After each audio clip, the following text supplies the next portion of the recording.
Hi, what's up, everyone? Welcome back. Thank you guys so much for joining us for another great video meetup today, sponsored by Wasabi. We got a great show for you guys today. We're going to be talking all about buyer's remorse when moving to the cloud and how you can potentially avoid that by using some alternative platforms like Wasabi. So for more on this, we have a great panel of experts for y'all today, including an expert from Wasabi, as well as an IT pro from the Spiceworks community. So without further ado, let's go ahead and kick things off with a round of introductions. So you guys can meet our panel. Batting first, he's been on the show before. He's been on the air. You guys may have also seen him last week at Spice World. Everyone, please welcome back Mr. Kirk Yamamoto to the show. Kirk, how's it going today? It's going well, Justin. Thanks again for the invite. Absolutely, Kirk. So you just got back from, I believe it was your first Spice World. How did it go? Did it meet your expectations? Oh, it was great. I had a great time. I did kind of overdose on breakfast tacos and bacon, but other than that, I'm here. All right, very cool. Kirk, for those who have not met you before, do you mind telling us a little about yourself and what you do? Sure. I work at a large government agency, and we deal a lot with, again, many different endpoints, many different devices that exist in a zero trust environment. So cloud becomes very strategic for a lot of the work that we're planning on doing. So platforms like Wasabi that have come along help drive a lot of what we're planning to do. But as we've been working on cloud for quite some time, we are a legacy Microsoft Azure and an AWS customer today. However, we are always weighing alternatives in regards to what we do to try to bring some sense of predictability relative to our cloud expenditures. Awesome. Well, thank you for joining us, Kirk. We're definitely interested in hearing more. Our next panelist from Wasabi, everyone please welcome Mr. David Boland to the show. David, how's it going? Hey, Justin, thanks. It's going well. Thank you for having me. Absolutely. David, do you mind telling us a little about yourself and what you do for Wasabi? Sure. I'm on the product marketing team here at Wasabi. I'm responsible for evangelizing our features, advantages, benefits to our partners and to our customers, basically getting the word out about Wasabi and hot cloud storage and what we can do to help people move to the cloud. Awesome. Well, thank you so much for joining us today, David. Before we go any further, a couple of things that I did want to cover. So first of all, you guys will notice our Q&A widget down below. If you do have questions for David and Kirk, make sure to get them into the Q&A widget down below. We will also be looking at, if you guys also have some assets that Wasabi has provided that can help kind of supplement the conversation today, so make sure to check that out. Also wanted to give a special shout out to chat. A lot of folks that I got pleasure of hanging out with at Spice World, including Dim Forest, George Soul, and like to welcome Sisquatch under a new handle. What's going on today, buddy? And but of course, if you do participate in chat, we ask that you adhere to our community guidelines and make sure that you're putting the professional in IT pro and making sure everyone is having a positive and professional experience. So without further ado, let's go ahead and we'll dig right into it. I wanted to start off with Kirk, actually. So Kirk, you're in a situation, you guys have been cloud users for a while. Can you talk to us a little bit about what you're seeing both from your own environment as well as, maybe folks that you talked to at Spice World about why in 2019 folks are looking to move away from on-premises and looking more at the cloud? Sure, Justin.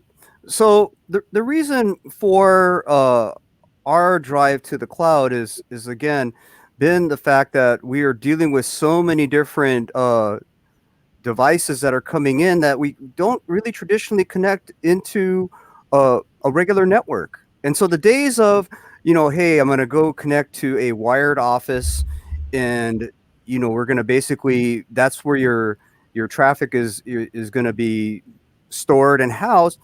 Those days are really gone.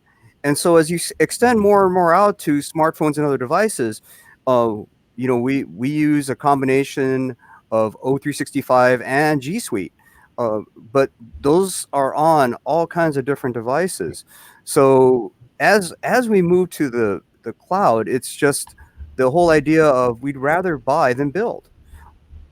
And also our circumstances are driven by a lot of different factors. We're going to be moving data centers in approximately 10 to 15 years. So, the fact is, whether you are looking at trying to move completely to the cloud, or even if you have a hybrid cloud strategy, it's an important factor to keep in mind, because at some point or another, you're going to have to, if you use O365 or G Suite, you may be subject to a Freedom of Information Act request. You may have to store, for e-discovery purposes, some of that data. And sometimes the terms and conditions associated with the cloud vendor that you're working with may or may not support the SLA that you have to store that data. And a lot of times, storage of archive data is probably easier when you're going from cloud to another cloud platform. So that's what's driving a lot of our conversations when it comes to cloud. Or the other discussion is on regarding how do we get to hybrid cloud. Mm-hmm. Okay, cool. David, let's go to you next. So one of the things we're here today to talk about is buyer's remorse. So in your experience, what are some of the main reasons why organizations may be dissatisfied by going with a big cloud provider like AWS S3? All right, there's well, Justin, not all clouds are created equal, right? So, and then not all pricing structures and performance tiers are created equal. I mean, when you look at some of the big hyperscalers out there, AWS, Azure, GCP, even IBM, they have different tiered. They have a tiered structure. It has different prices for different performance, for different layers of hot, warm, cold, archive. It's difficult to wrap your mind around which is the right one for your data, which is the right cost, which is the right performance, and trying to calculate what your spend will be each month or each year is increasingly difficult too, because as you put more data up into the clouds, you start to want to pull some of that back, and you get hit with some charges that you may not have been expecting. There's egress charges to get some of your data back. There's data retrieval charges to locate your data. If you want to check on your data to find out if it matches up with what you have put up there, do a checksum on your data to find out if it is in fact what you have been storing, if your backups work. You want to list out all your objects. All those API requests are going to be nickel and diming customers. And so when you receive your bill, when you receive your cloud usage spreadsheet, it's very difficult to understand exactly what you're doing. And so the idea of moving to the cloud can become daunting if you don't know what your costs are going to be. And from Wasabi's perspective, what we've done is we've built an architecture that doesn't have a multi-tiered architecture. It doesn't have different hots and colds. It doesn't have different pricing. You're not going to pay for API requests. You're not going to pay for egress charges to get your data back. And so, so we found that by simplifying the cloud experience for our customers, it makes it much easier and much happier to understand exactly what's going on. Cool. Kirk, based on your experience, is the egress charges, can you talk about, the impact that you've seen that have on the amount of money that you guys are paying for your cloud storage? So Justin and David, to your point, that's one of the most difficult pieces of all this. You don't know what your egress charges are going to be. When you may need that data, it is so hard to predict picking the right storage tier. When we've architected solutions in AWS, we have to make sure that we're picking, do you want Glacier? Oh no, we want S3 intermittent access. Oh, why not regular S3? So then you really have to become a cloud guru to try to basically pick the right one. And then you don't know if you're paying too much. Oh, you know what? I didn't need S3 intermittent access. I could have used Glacier or Deep Glacier, right? Or you go to Deep Glacier. Oh, then all of a sudden you need all this data, and then you get charged for a bunch of egress charges that you didn't plan for. oh, I didn't think I was going to need that. Well, you should have put it in something like S3. Well, then you overpay. So it is so hard to figure out what the right orchestration tier you have for storage. In the Microsoft Azure example, you have something that they promote called Store Simple. Well, Store Simple does have a hot and cold storage platform, but on the same note, you're not sure what. There's not really a lot of transparency in regards to the numbers for what's the egress charges for Store Simple outside of their cloud. I'm not quite sure. Yes, they make it easy for you to use a legacy a backup vendor, and in the case that we were using a VeritasNet backup to basically address the Store Simple appliance as a LUN and back up to the cloud, but they never really address the other side of it of, okay, how much is the cost going to be of getting the data out? So egress charges turn into just kind of this budget nightmare that you try to forecast how much you're going to need, but then you're not quite sure on the back end side, did I associate to the right storage tier? It's this real guessing game. It's quite frankly, I think it's more art than science.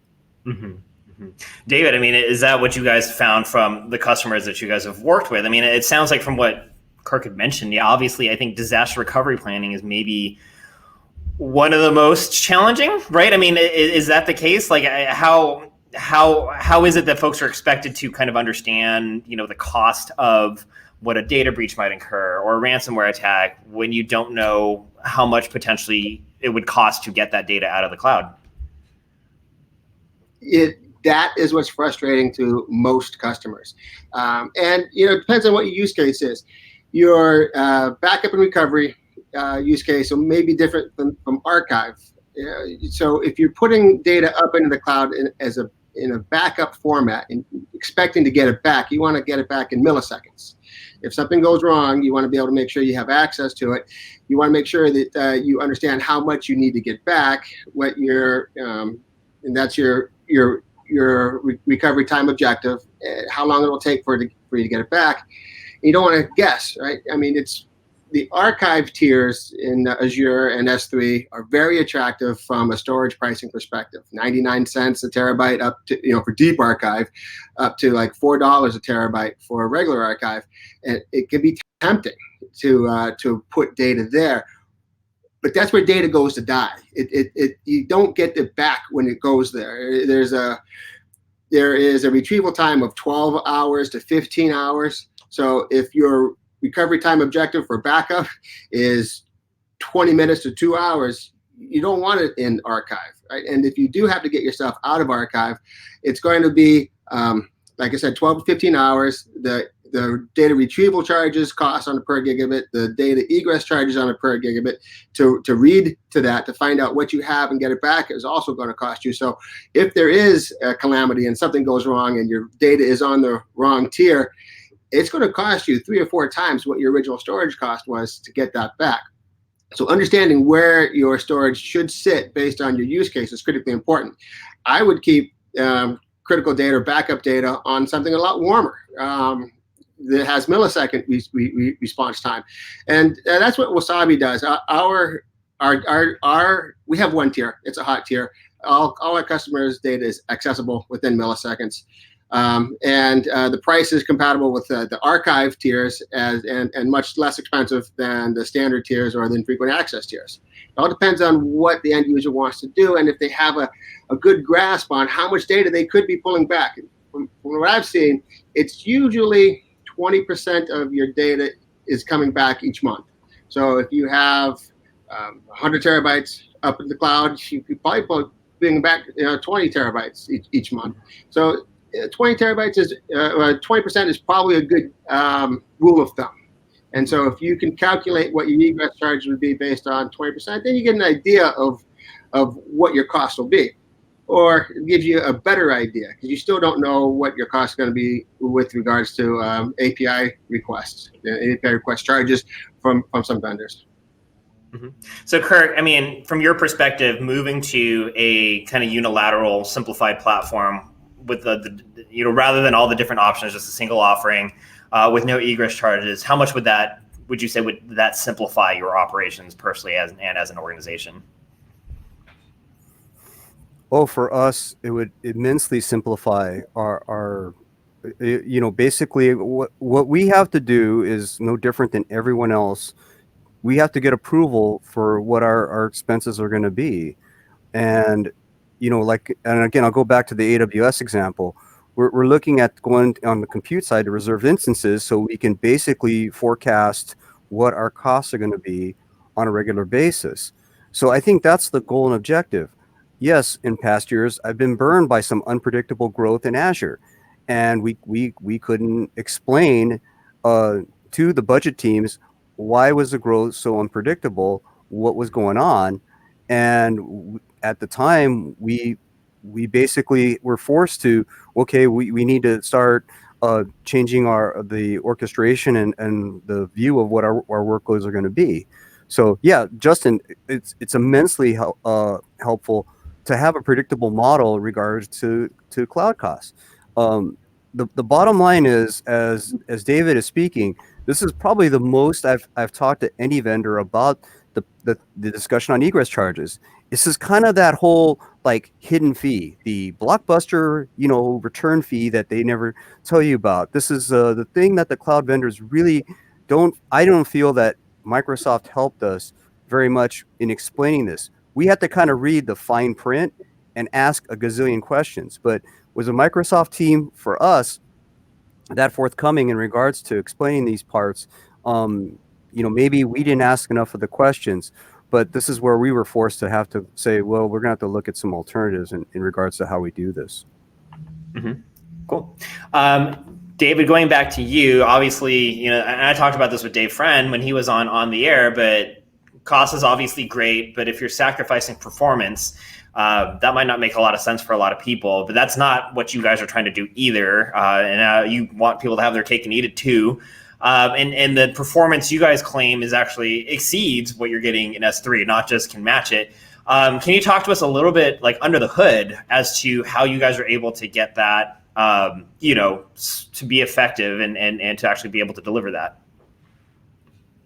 Yeah, absolutely, Justin. So without getting too deep into storage details, there's a lot of things that Wasabi can do today that couldn't have been done 10 years ago. So for instance, S3, most of Azure and some GCP, the technology is a decade old in there. They have older drives, older operating systems.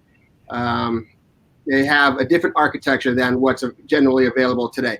It's only been in the last couple of years that some of the new drive technology has come to market that people can take advantage of. And some of that is, shingled magnetic recording, which allows us to write data to the disks a lot faster than anybody could in the past. It also increases the capacity in which we can put on the disk. So it allows us to get more data on a disk a lot faster than could be done with older technologies. We have something also known as erasure coding, which allows us to again write and restore data a lot faster than you could with previous technology. So when we receive objects from the customer up into the cloud, we take that object, we break it up into pieces, and we spread them out over multiple disk drives for redundancy and reliability purposes. But when we write them to each disk, we write them sequentially. So all the data goes in order 1, 2, 3, 4, 5, 6, 7, 8, 9, 10, all the way around the disk before we move to the next object. Previous technologies, PMR, put data blocks in different areas based upon where the operating system, Linux system, wanted to go, which takes longer to write. When you go to get your data back, you put all those data blocks into your object again with Wasabi and shingled magnetic reading or recording. Because it's sequentially laid down, it's easier for us to put the data back into the right format, and then send it to the customer. Time to first byte, critically important on restore and recovery, versus having to go and pull those blocks of data from different places. So, long story short, we have performance because we're able to create our operating system like no one else has in the past. We use shingled magnetic recording, and our drives are much faster, so we can read and write faster than other folks can. And A lot of it depends too upon the size of the objects that are being written. So you'll have different variables, depending on the size of the object, how fast it can be written, or how many compute threads are writing to the disks themselves at the same time. But for the most part, in each and every of the 40 test cases that we published versus S3, we beat them as far as performance goes, anywhere from double to 7x the read performance. Cool. And then, David, another question for you is I think a lot of folks probably, either as IT pros or as consumers have probably been burned before, where a startup comes in and they make promises like, yeah, we can totally undercut the big guys. But it's because they're trying to, basically be a loss leader and get you hooked in at that low price, and then slowly whittle away at that margin by increasing the price over time. Dave Friend, the CEO of Wasabi, when he was on, said, no, we're more than that. We have built-in efficiencies. We have built-in advantages that even a company like AWS is going to be hard pressed to be able to match over time.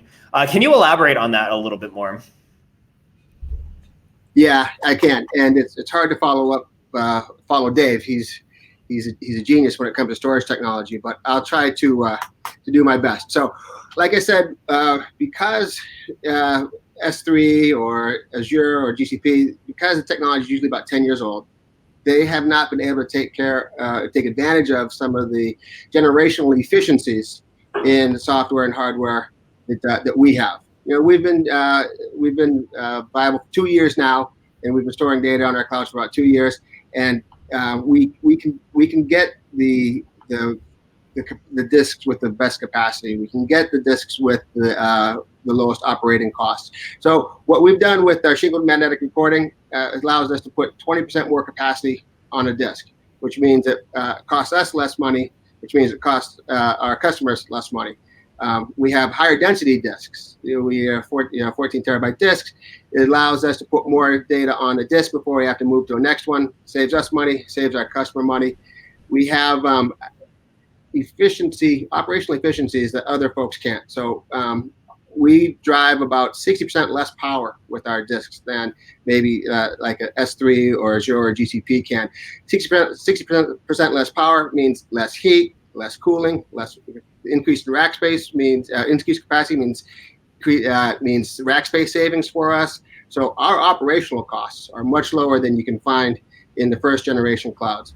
And one of the features that we use for replicating data within our networks is called erasure coding. Erasure coding allows us to save about 75% capacity over traditional replication of data in the cloud. So all of the efficiencies, all of the increase in capacity, all of the increase in the operational efficiencies allows us to perform at a lower cost, and we can pass those savings on to our customers. There's no reason at all why S3 standard storage should be 23 cents a gigabyte per month. No reason whatsoever, other than the fact that it's always been there, and it's a big margin for Amazon. If you're S3, if you're Amazon and you're generating $4 to $6 billion a year on your object storage, what motivation do you have to lower that price?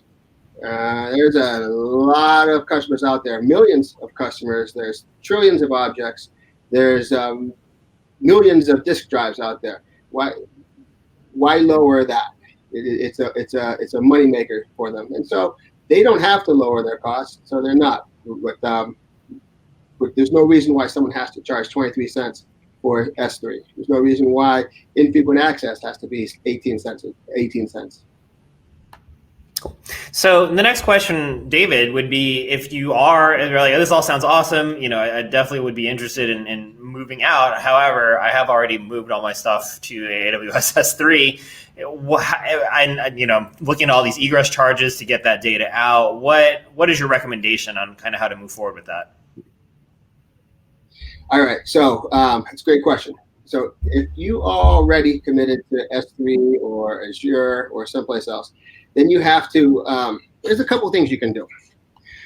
You can calculate what your egress charges are on average and see what those egress charges are and what your API charges, your non-storage charges are.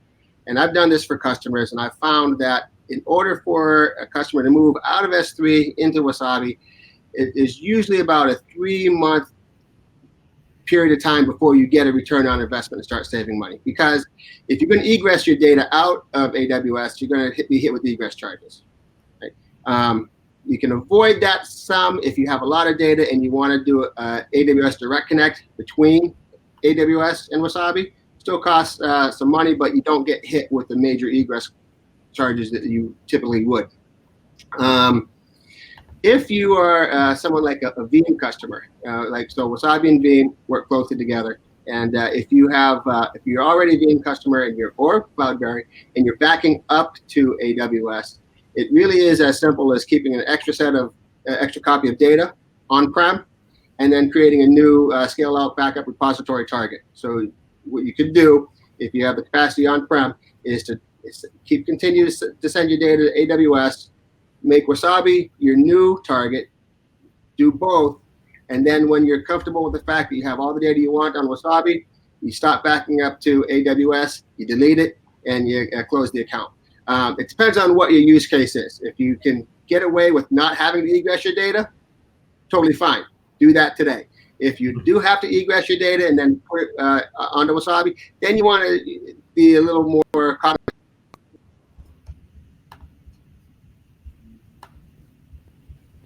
Hey, David, just a second. We're going to refresh your bit rate. We're losing your audio. We'll come back to you in just a second. Let's see if you come back. David, can you hear us? Hey, David. Still getting your audio. Just stand by. We'll wait for you. Kirk, I did want to ask you a question. So we'll go to you next. Sure. We'll work on David. But, one of the things that obviously when you switch platforms, especially if you came up in AWS, you don't want to have the ball drop because you're trying to get used to this new platform. You've gotten a chance to test out the Wasabi platform. Can you talk to us a little bit about how you would foresee any sort of learning curve, especially from folks that are coming from AWS? Actually, after doing some testing with the Wasabi Cloud, if you're coming from AWS, the management plane is actually a lot easier. You see a typical, hey, you got to build some users, you got to build groups. In terms of access to the bucket, in terms of the storage area, it's pretty straightforward in terms of uploading files. If you've used any type of EFSS system like a OneDrive Dropbox box, again, it's no different from that perspective in regards to using Wasabi. So if you've grown up using any type of doing any cloud administration, this shouldn't be any type of challenge for you.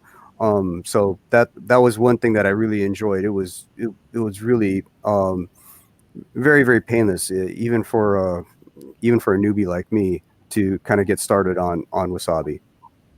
Okay, cool. And David, just real quick, just to kind of touch on that, was that intentional? Did you guys kind of specifically look at making it specifically as easy as possible to get folks who are already on AWS onto the Wasabi platform? Absolutely. S3 API de facto standard. I mean, they're the granddaddy of object storage. That's what everybody is working on these days. If you don't have an S3 API, then I don't know what you're doing, but it doesn't make sense. So yeah, we designed our interface to be as easy and as compatible with S3 as possible. Mm-hmm. Cool. And then going back to the question that we asked before, we lost you for a sec. Can you talk to us about other kind of migration best practices? Both from on-premises both from getting out of S3 or potentially on-premises. What are your recommendations on how to actually map out what that solution is going to look like if you were to move to Wasabi? Sure. So if you have cloud, if you need to go cloud to cloud, if you have data in S3 or Azure that you have to get from one cloud to another, you can't live without, you're going to be hit with an egress charge. There's not a lot you can do to avoid that. There are some things, if you have a lot of data, a direct connect is perfect. So if you have an AWS Direct Connect, if you have the ability to get an AWS Direct Connect from AWS to Wasabi, it'll save you on egress charges. It'll cost you whatever the Direct Connect cost is, but it's a lot better than egress. We have partners like Assembly, who does a fantastic job of delivering a cloud-to-cloud service. They're fast, reliable, great cloud-to-cloud. But if you can avoid moving your data out of the cloud, that's what you want to do. Now, a lot of our customers use Wasabi or S3 for backup as a backup repository. And if you're capable of using your Veeam or your Cloudberry as you're creating a dual scale-out backup repository, it's perfect. What you can do is continue to back up to S3 as one scale-out backup repository. Make a copy if you have the capacity on-prem, and then target Wasabi with the other scale-out backup repository. And then when you're confident or comfortable with the fact that you have your data on Wasabi that you want, you can stop backing up to S3, delete the data, close out the account. But what you want to do is you want to make sure you time it right, because you're either going to be paying two cloud charges at once, or you've got to make sure that there's a little bit of overlap. So you're going to have a little bit of overlap where you have two clouds operating at the same time, and you're going to have to, before you cancel out the S3 account, what you'll want to do is just time it right, and then cut it off, kill the S3 account. And from my perspective, it usually takes about 2 to 3 months if you're going to before you start to see a savings because of the egress charges. Cool.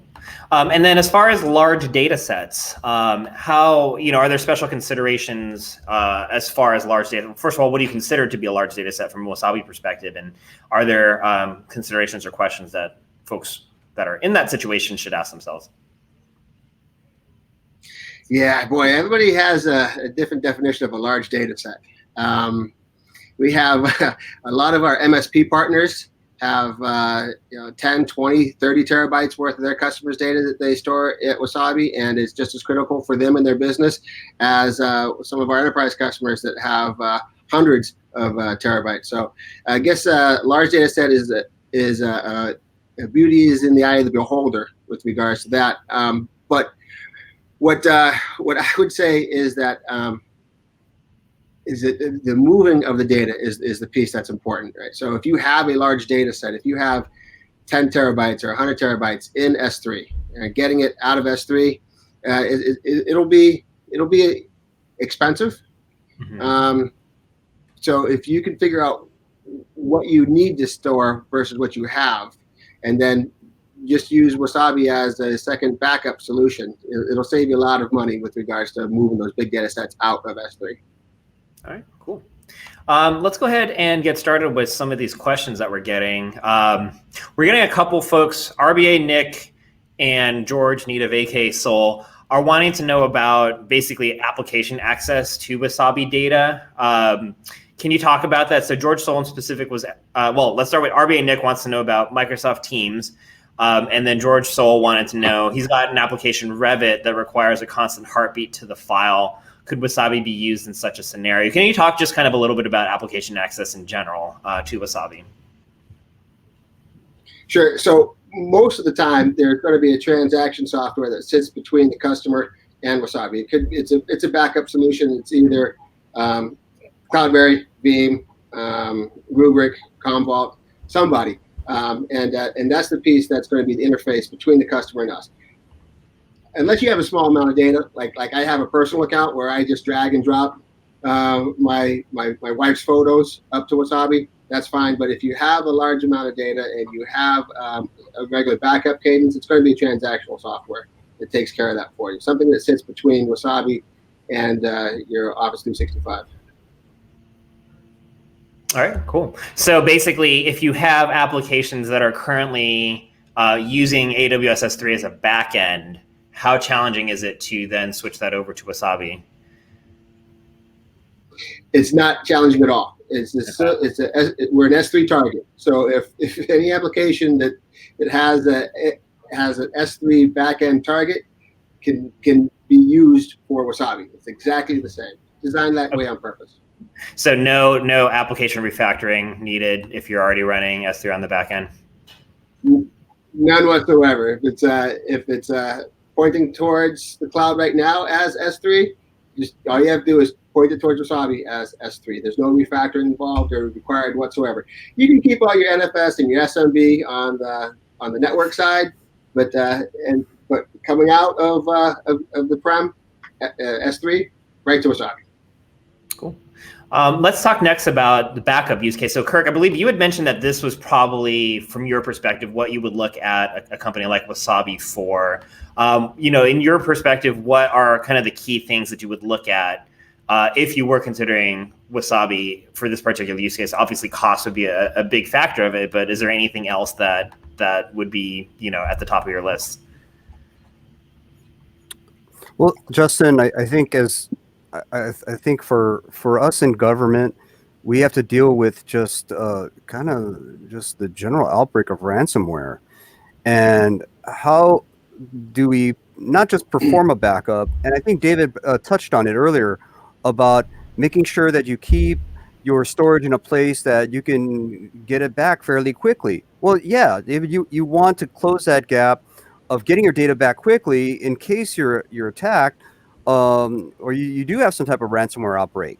So how do you want to be able to build that part in, right, in terms of your orchestration?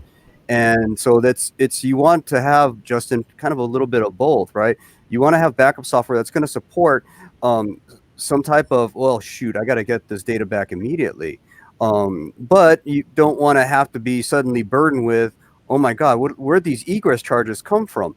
What happened? Where did these are all unexpected expenses, and so this is where, for us, as you look at backup really is you have a recovery time and recovery point objective, and you want some air gapping. These are all different than traditional backup systems, right? In the past, you look at, oh yeah, you just want to be able to back stuff up and just never have to worry about it. When it comes to things like ransomware, no, you want stuff immediately. Mm-hmm. But how do you architect these type of solutions in? So the use cases really change there, Justin. So that's where the interest in some type of way that we can build a cloud storage platform, air gap it, and then just explain, hey, this is what your insurance policy is going to cost, and not have to worry about, oh shoot, my S3 bucket went this way, and now all of a sudden I have to basically account for a bunch of unexpected expenditures. So that's I guess in terms of what we would look for, those are things that we would look for. Cool. And then David, going through some of the questions here. So RBA Nick wants to know, can Wasabi use as a destination for services like Veeam? I believe you mentioned Veeam specifically. Are you able to kind of enumerate the partners that you guys are actively working with? All right, so we have a couple hundred partners, depending on. Okay, maybe not all of them, but some of the big ones. We have, they range a big gamut. It depends on. We have a large number of media and entertainment folks on the West Coast in Hollywood and in Europe who use us for repository for their video archives. Backups, it's all the big ones. It's everyone actually. If you have an S3 interface on your backup software, you can hit Wasabi. We have a wide range of partners that are in the video surveillance and recording space. So there, I would hit our partner website just to see if anyone's curious about who our partners are.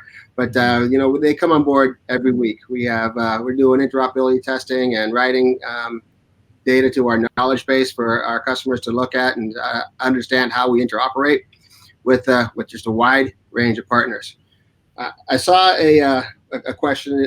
First, Kirk was absolutely right about ransomware and the need to get your data back just in case there is an issue. And I wanted to make a point about that as well. So from Wasabi's perspective, we also have the opportunity. We'll give our customers the opportunity to create an immutable bucket for their backups. An immutable bucket is when you write data to it, it can't be changed by anybody at Wasabi or the customer or anybody who's lurking on the network. So if somebody does get into your network, Kirk's network, and they're trying to hold data for ransom. If that data has been backed up to a Wasabi immutable bucket, it's there. It hasn't been changed, and it can't be changed. And so if you don't want to pay the ransom, you want to wipe your machines clean and start over from scratch, take the hit, but not pay the ransom, the data that you've stored in the Wasabi immutable bucket has not been touched. And nobody can go up into the Wasabi network and encrypt that data and ask you to charge for that as well, to hold that for ransom as well. It's not possible. So if you need that extra bit of reliability, extra bit of security for your data, put it in the cloud, put it in Wasabi Cloud, and then make that bucket immutable, and it can't be changed. Cool. And then, along the same lines of backup, we had talked about, that the solution was architected to be from a performance point competitive to S3, but from a price point, are you guys finding that Wasabi could also be competitive against like the Glaciers and the other archival services as well, even though you're getting that performance, but from a price perspective? Yeah, exactly. So if you look at, S3 offers two Glacier tiers. There's a regular Glacier, which is about $4 per terabyte per month. And there's a deep archive, which is 99 cents per terabyte per month. That deep archive, that's a whole different use case. That's where data goes to die. Put it there and leave it there if that's your use case. If you never want your data back, I don't know why you put it in the cloud in the first place. But if you never want your data back, that's where it should go. If you feel that I may need this at some time in the future, it could be 9 months from now, it could be 2 years from now, it could be 5 years from now. If you need that back, if you feel you need that back, archive is not the place to go, because getting that data back is going to cost you. It's going to, again, egress charges, retrieval fees. If you want to read and write to that, just to make sure you have all your objects there and they're fine, it's going to cost you. Another thing that I want to point out is Wasabi does integrity checks of all the data we store every 90 days. So if you put objects in a Wasabi network, every 90 days, we clean house, we go in, we look at, make sure that there's no corrupt data, your data's fine. And if it's not, we rewrite it, let you know there's an issue. Haven't really seen that ever before, but we do an integrity check. If you park something in a deep archive or Glacier, there's no data integrity checking going on. You don't know if that data is corrupt, if there's been bit rot, or if there's something else until you go to get it back.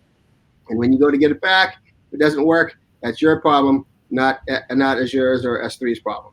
So, if you feel that you never want it back, archive, fine. 99 cents a terabyte per month, deep, ugly archive, or $4 a month for terabyte, for regular archive. But it's a gamble. It's a gamble. All right. Jay Cool wants to know, is Wasabi DoD certified? Can you talk a little bit about any regulatory or compliance messaging that you want folks to know about? All right. We're working on DoD certification now. So not yet. GovCloud's coming soon. And we have all the CGIS and FERPA and HIPAA compliancy, everything but DoD right now. It's on its way. Okay, cool. All right, this is a good question from John Sunny. So you mentioned some great hardware features that make it cheaper for you to operate than other big cloud companies, but how long will that differentiator last? At some point, the other big storage providers will start leveraging the same tech and might start competing price-wise again. Are you going to stay on the bleeding edge of storage technologies to keep the price low? It's a great question. Yeah, okay, so that's a great question, and it's kind of a softball. I appreciate that one. All right, so there, like I said, AWS, it's been around since 2006. It's the granddaddy of cloud object storage. It's awesome. They have millions of customers and trillions of objects under storage. They have millions of drives. The drawback is it's built on technology that was state of the art in 2006, and it hasn't changed much, and it can't change much. They could, but the act of changing the operating system to take advantage of some of the operational efficiencies can't be done. Change out the drives and move to more of an erasure coding for replication and redundancy, it can't be done. It could, but it's not going to be done. So I can't see the first generation cloud object storage providers like S3, Azure, Blob, GCP, IBM. I can't see them being able to take advantage of some of the technology that we can now. Now, question part two is, how do you know that Wasabi will be able to take advantage of future iterations of technology? Right, so we built our own operating system. It's not an off-the-shelf operating system. It's not Linux. It's something we've done ourselves, and we can change that whenever we want.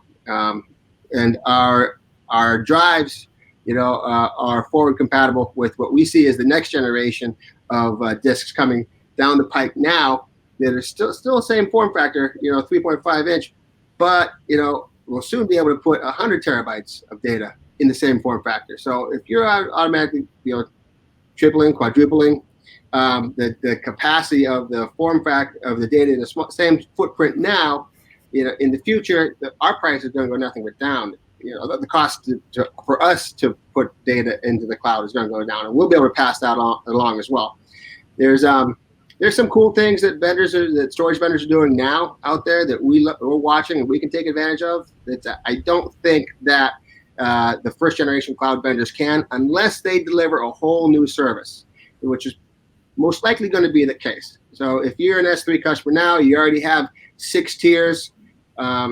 Maybe a 7th, 8th, or 9th tier will come to market to allow you to take advantage of some technology. If you are an AWS Azure Blob customer now, you have 4 tiers plus another 6 redundancy schemes, 12 tiers to choose from. Plus, I got a couple more archives, so that's 10, 12.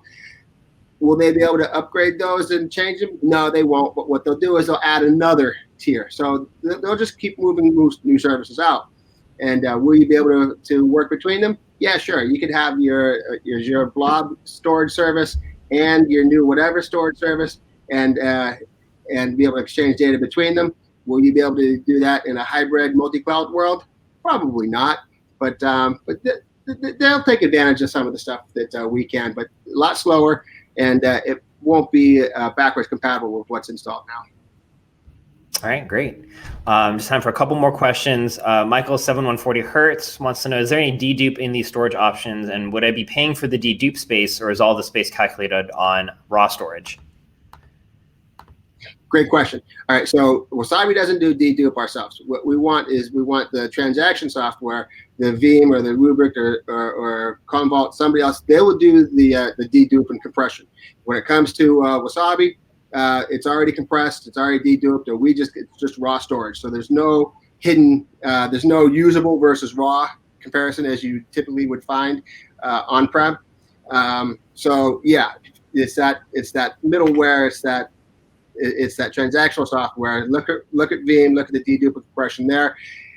They would then encrypt it and send it to us, and then when we get it, we encrypt it again and park it. You pay for whatever the dedupe data is coming towards us.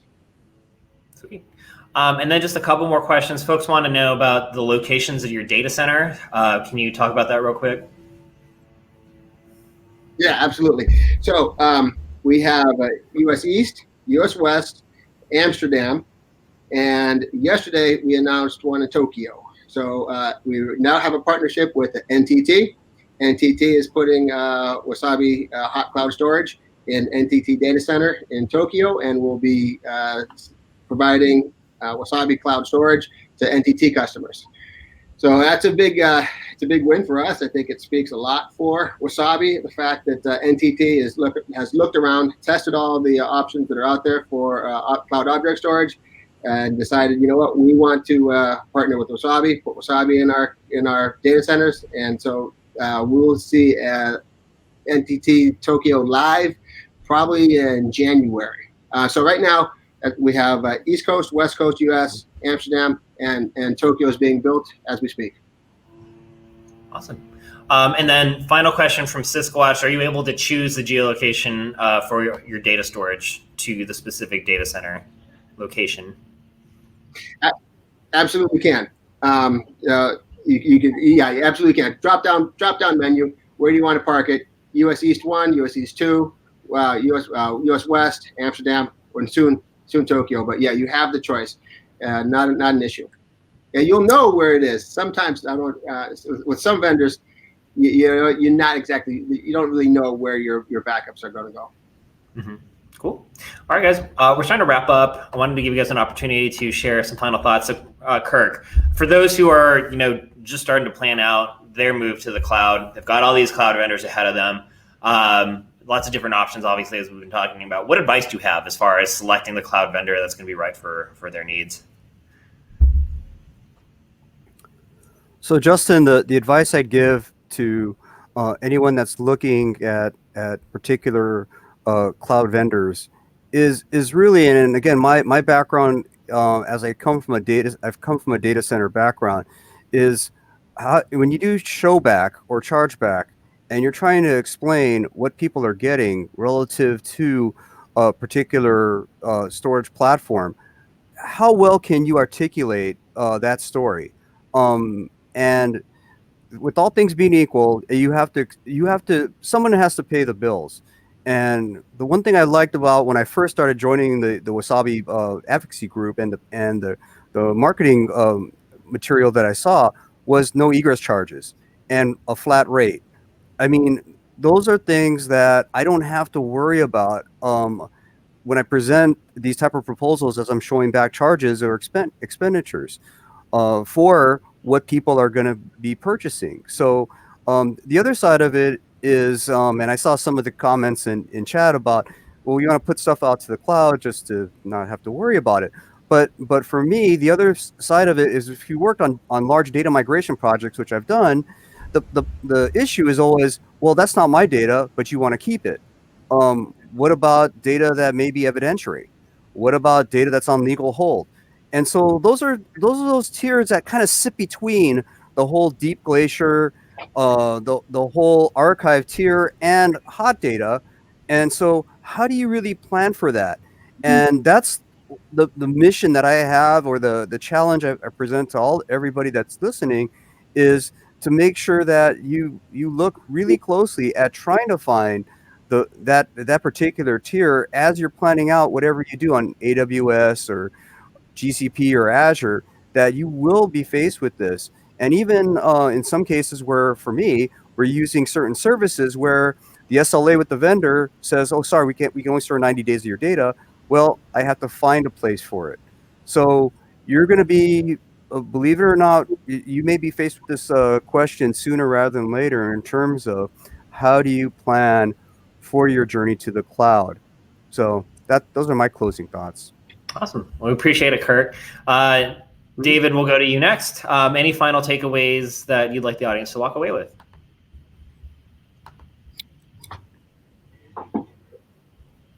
Yeah. Thank you. That was good points, Kirk. What I want people to walk away with is understand that Wasabi's mission is just to make cloud storage simple to understand, affordable to use, performant, and reliable.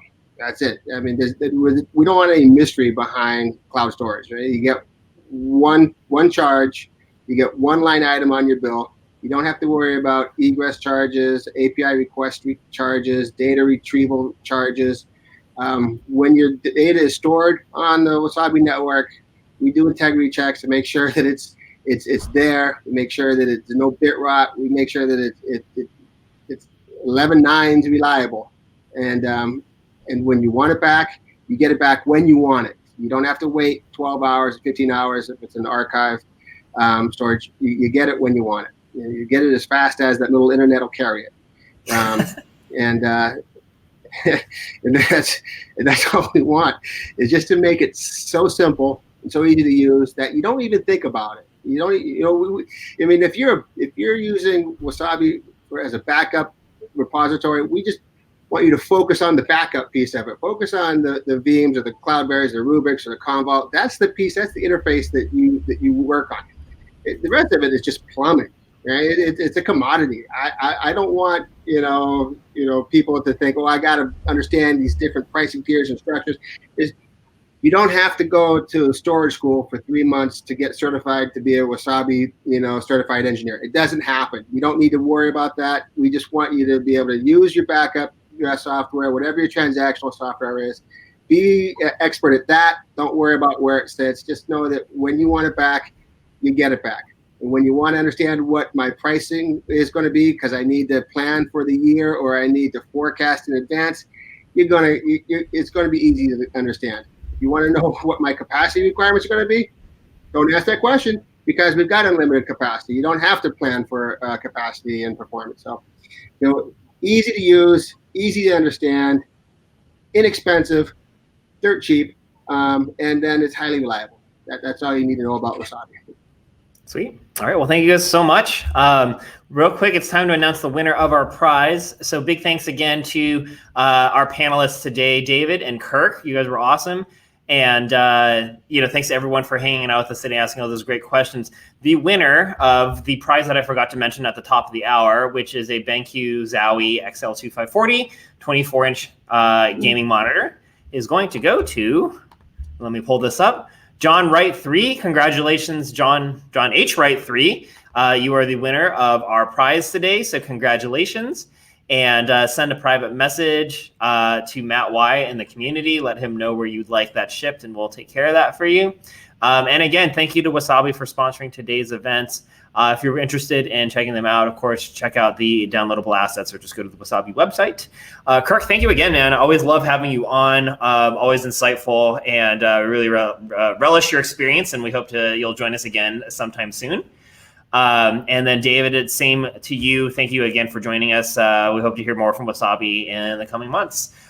For more events like you just saw today, make sure to click that orange widget down below, or just stick around until after the event ends and see what else we got. We hope to see you guys around. But until next time, guys, stay safe, keep it spicy, and we'll see y'all back here next time. So long, everybody.